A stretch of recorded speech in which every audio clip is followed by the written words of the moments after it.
Hey guys, and welcome back to my Practically Imperfect Life. My name's Abby. I'm a homeschooling mom of 2 high school age students.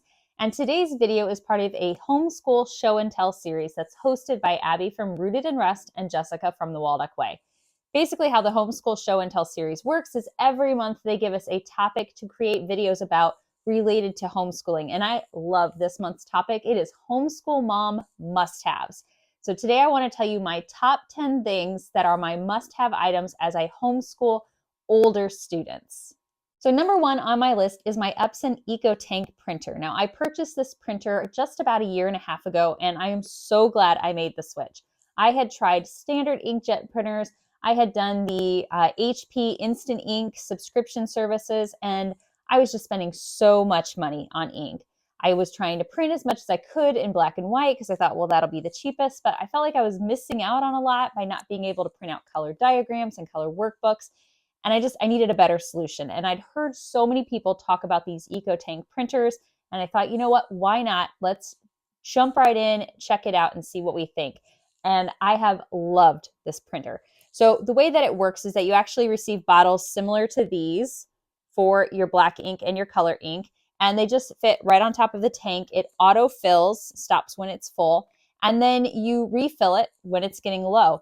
I can get hundreds of pages out of this printer before I have to refill anything. In fact, I went almost a full year before I needed to refill any of the tanks. And that was with me printing things for Scouts and for Sunday school and for my homeschool and for personal use. I mean, I printed things all the time. So I highly recommend investing in an EcoTank printer, especially if you have multiple kids that you are homeschooling and you have lots of different types of things you want to print out for them to do. Number 2 on my list is the 3-tier rolling cart that I purchased from Michael's in a mint green color. These come in all different kinds of colors, and I know there's lots of different brands that make them. But I think they're wonderful. They're easy to move around. They have a ton of storage space on them. You can even get additional add-ons to be able to store things like pens and pencils and scissors, which is what we do on ours. Now for my cart, I keep all of our group subject materials. That way I have it all gathered in one place. As we finish something, I take it off of the cart. And when we start something new, I add that onto there. And it's just nice for me to be able to put everything in one place at the end of the week when we're done doing our group subjects and know right where it is when I need to set up the following week. Number 3 are my favorite pens, and I use the Papermate Ink Joy gel pens. A little bit of a tongue twister. So I purchase them in packages like this, and whenever I see them on sale, I will pick up multiple packages and then keep them back because I use these for everything. I write in planners in these. I write down to-do lists with these. When we're doing our Bible studies, we will write in our Bible journals with these. I love them. They're so comfortable to use. They have bright, vibrant colors, and it dries pretty much instantly, so nothing ever smears. So I love these pens. Now, honorable mention though are my Cali Art dual tip brush markers. So that's what these guys are. I got these off Amazon. Now I actually use these with my bullet journal, which is my main planner, simply because they work really well for doing that and being able to do kind of the art pieces in there. But I do combine both of these in my journals, but these guys, these are great. You should get these. Number 4 on my list is a good quality microscope. Now we purchased ours from Home Science Tools, and this is the model that we have. It has 3 different levels of magnification here, 4, 10, and 40. I really do feel like from a young age, you can teach your kids how to use a microscope and really make it a wonderful addition to your homeschool. If you're doing nature studies, maybe take a sample of pond water, bring it home and put it on a slide and see what's going on. Take a small leaf sample and get a close look at those cells that make up a leaf or a flower that they're interested in. With both of my kids taking biology through Apologia, there were labs that were related to microscope work and looking at different prepared slides. So this was a fabulous tool for us to have. And if you have students who have any interest in going into any kind of a science field, it is good to introduce them to microscopes and how they work and just kind of getting a feel for how to use them, because it does take some practice. But I would recommend a good quality microscope. You don't have to break the bank getting a $200 or $300 one. I think ours was under $100, but it has been a wonderful tool for us to use. And when we are all done with it, I'm sure we will gift it to another homeschool family who can continue to make use of it for years to come. Now, with both my kids being older, there is a lot more work that they're needing to do on the computer on a daily basis. whether that is researching things for a paper, watching a tutorial video, or typing up an assignment. And so having just one desktop we were all sharing was no longer working. And that's where my number 5 item comes in, and that is an extra laptop. So we actually have 2 extra laptops in our homeschool. We have the MacBook Airs, so that's what both of the laptops that I purchased are. I am logged in as the administrator on all of the computers under my Apple ID, and then my kids each have their Apple profile login on the 2 laptops. Now, what I like about that is I have parental controls over their Apple IDs. I can set time limits on things. I can block out certain things. And those controls that I put on their Apple IDs, which are on their iPhones, also flow over onto the computer. So if I have a restriction on the amount of time they can spend on Pinterest, for example, that time limit is going to work both on their phones and on the laptops when they are logged into them. So it is kind of nice because I can set the controls from my own phone and be able to monitor usage on all the electronic devices. But again, having multiple laptops has just been nice because the kids get up in the morning, they can grab one of the laptops after they're done charging, and they can jump right in and do their work. Now, tied in with my laptop recommendation is to get Microsoft Office. Now, Microsoft Office now offers what they call Microsoft 365, which is a subscription service. And what I like about it is that I pay a family subscription for the year, but I get Office products on up to 5 different devices in my home. So I have it on my desktop, my husband's laptop, both of the laptops we use in the homeschool, and then I actually have it on my phone as well. I wanted my kids to start to utilize the Office programs because there's a good chance in their future careers they're going to need to use those programs. And what better time to help them start to get familiar with them and learn the ins and outs on how those programs work. In our homeschool, we type papers in Microsoft Word. We put data from lab experiments in Excel and we create graphs from it. My grade books are done in Excel, which is super handy. They create PowerPoint presentations as part of some of their courses. The other thing that I really, really, really like about Microsoft 365 is that it includes Microsoft OneDrive, which is basically cloud-based storage. Now, how that works is that my kids and I, when we are working on the different computers, when we save things, we save them to our OneDrive file. And it instantly uploads and I can see it from any device. So if my daughter's working on the laptop and she saves a paper and tells me, hey, it's done, I can be over at my desktop. I can pull that document up and I can start reading it and grading it right away. It's just really nice. And then I know everything is stored in a safe remote place. So if all of our computers crashed, we wouldn't lose any of our data, our photos, our documents. It's just been really, really nice to have. Along with having older students come the harder math courses, and that's where my number 6 item comes into play. That is the TI-84 graphing calculator. Now, this is a color screen version, so it has really nice bright screens that are easy to read. Lots of different functions you can do on these calculators. You can create charts and graphs. You can put in algebraic functions. It can do all of the complex math problems that my kids are going to come across as they move into geometry, algebra 2, pre-calculus, and then calculus. I found my number 7 item when I was purchasing some homeschool curriculum that included quite a few large PDF downloads. I was printing off those papers and I knew I wanted to, get them all kind of bound together, but I loathe 3-ring binders. I think they're just big and bulky, because they slant, they don't ever stack well, and you have to have them way open, taking up the whole table. So I definitely wanted to spiral bind the things that I was downloading. So I checked with the office supply stores and realized that they charged a ridiculous amount of money to spiral bind things for you.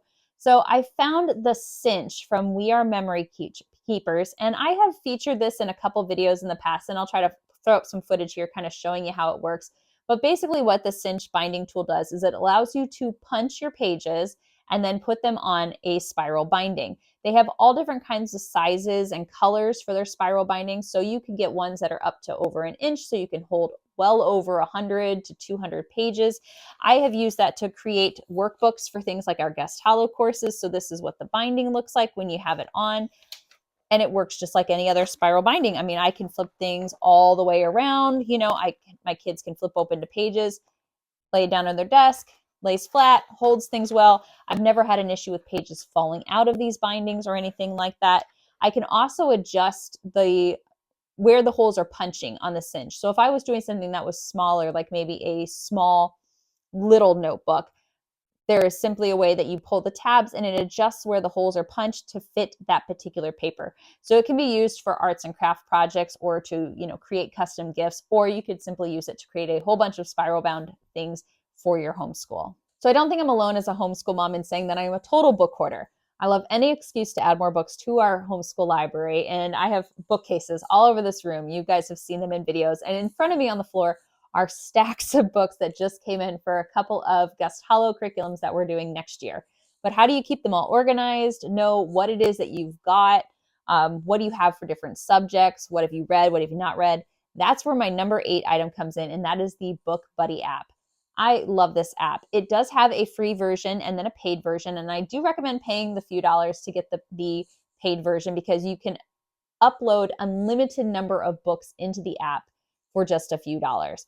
What you do is you take your phone and you scan the barcode on the back of books. It will pull up all of that book's information. Its ISBN number, author information, book summary, how many pages it is. And then you can add in other details. So as you read the book, you can give it a star rating. You can mark if it's finished or in progress. You can mark if you've loaned the book out to somebody. And then my favorite feature is that you can give it tags. So if you want to tag it as nature and science, fiction or nonfiction, poetry, maybe you purchased it for a particular curriculum, so you want to add a tag for that curriculum. Then you can go in and you can search your book library and put in filters. So if I want to see, have I purchased all of the books for chemistry in the kitchen? I will pull up that tag and I will run through that list and see what it is that I have. And even if you get a book that you can't scan the barcode of, like I had a couple where the barcode was covered by a price sticker, you can search for the books manually or search for them online and then still get that book information pulled up and entered in. Number 9 is a planner. And I say planner in general because I think each of us has a different preference for what type of planner we would like to use. Some people like ones that are made by like the Happy Planner and they want to put a bunch of stickers in them. Some like the A5 planners, some like Erin Condren planners. Others want to be all online. I have used so many different kinds of planners. So I have an Excel lesson planner that I created myself. That's where I keep track of all of my lesson planning for my kids. And then I take information from there to put into their planners. I have downloaded a couple of PDF planners over the years from Erica Arnett from Confessions of a Homeschooler. I do highly recommend you check out her shop. She has got some wonderful downloads, not just planners, but homeschool curriculum as well, especially for younger students. But she has got horizontal planners, vertical planners, ones that are predated, ones that are blank. So like the one that I have here is blank, so I can add in the dates and basically reuse the same PDF year after year after year if I wanted to. But I have really liked her planners because they have, a ton of writing space. There's room to put in the days of the week, lots of different subject information, and it's just beautiful work that she does. And yes, I did use my cinch to bind that. But lately I have been really into bullet journaling, and that's where I do all of my planning now is in my bullet journal. So this is the one that I have. I'll link this down below. I got it from Notebook Therapy. Bullet journaling is basically where the pages are gridded and then you can draw things in and kind of customize them however you'd like to. So just to kind of show you what a blank page looks like here. So it's got I don't know if this will show up on camera, all the little tiny dots, and I get creative with it. So I will draw in title pages. I keep track of bills and habits and housekeeping and like my day-to-day calendar. I put in my monthly goals in here, all different kinds of things. And I can really just get creative and do each thing different. But for like my week to week, this is kind of what it looks like. So I've created a grid like this for each week out of the year. And then I just fill out the things that I have going on. So if you prefer to get kind of creative with your planner, this has been just a really nice way for me to take a few moments each day and just kind of, be artsy and creative. And I don't know, I really enjoy it. And I think it's just one of those things that each year I will save them when I'm done with them and kind of have them as keepsakes to use in future years or to look back to in future years. Now, when my kids hit middle school, I did also get them each their own planner so they could start to keep track of things on their own. I just wanted them to start to, take some accountability for managing their own schedule. And, as they've gotten older, their schedules have gotten quite a bit busier between sport practices and outings with friends and work things. So they each have a planner of their own. Now, I created it by just doing some templates that I've made, and I have these 3-ring binders for them. This is like my one exception with 3-ring binders, because this one can fully fold out and lay flat. So they're soft covers. I mean, it's thicker, but it's, soft, so it's not super stiff. And then I print out their lessons basically on a template that I've made for each week. So I print out, it looks kind of like this, has a list of the work that they need to do for their different subjects. If you'd be interested in that template that I use for their planners, just shoot me an email. I'll put my email address down below in the description box. I'm happy to share it with you. It's a Word document, and I'm happy to share totally for free there. But giving your kids a planner, so again, whether it's something like this or whether it is one that's like a pre-bound planner, I think just kind of gives them a little bit of practice, just being accountable for their own schedules. Now, before I started using these ones that I created myself, I did utilize these planners from Amazon. We use these for, 3 or 4 years. I just purchased the same one over and over again. And I liked it because there was room to include a lot of different subjects. So I could split things up, by like writing and grammar and reading, and just kind of break down things into little pieces for them. They really enjoyed having their stuff in that planner so they could highlight off what they have completed, kind of keep track of where they were at with their day's work, and know how close they were to getting done with things each day. And my number 10 item is the Excel grading book template that I found online for free. This has been an invaluable tool given that I need to keep track of grades for my kids in order to be able to create their transcripts. So I found this a couple of years ago, and each year I just customize it based on what subjects my kids are taking.